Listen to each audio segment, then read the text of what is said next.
pour avoir embrassé par surprise sur la bouche l'attaquante Jennifer Hermoso en pleine cérémonie de remise du trophée de la Coupe du monde féminine à Sydney. Luis Rubiales, le patron de la Fédération espagnole de football, devra s'expliquer lors d'une assemblée générale extraordinaire le vendredi 25 août prochain. Il s'agit, selon une annonce de la Fédération, d'une urgence en lien direct avec le comportement du président de l'instance.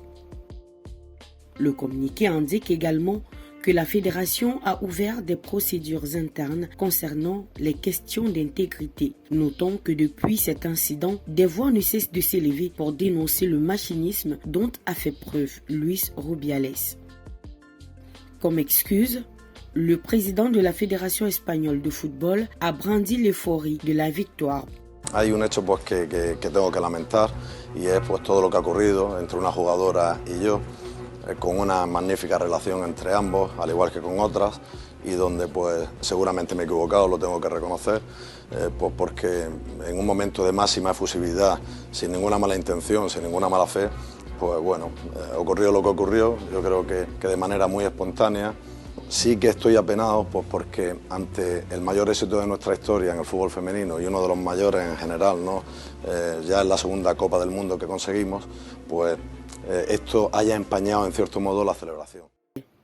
Côté Hermosas, l'on n'a pas du tout aimé.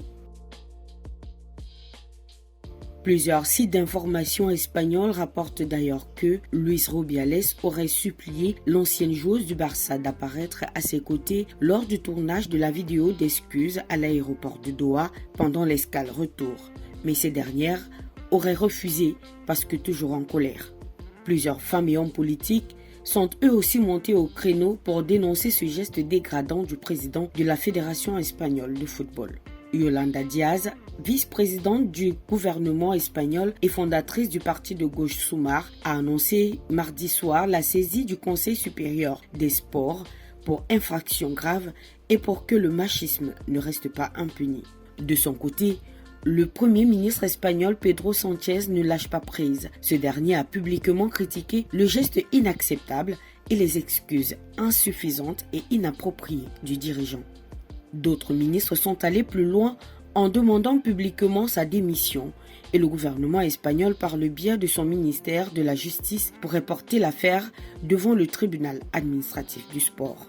Dans un communiqué diffusé mardi, l'association des footballeurs espagnols qui regroupe les joueurs et les joueuses a exigé que les autorités compétentes adoptent les mesures nécessaires face à la gravité de l'incident.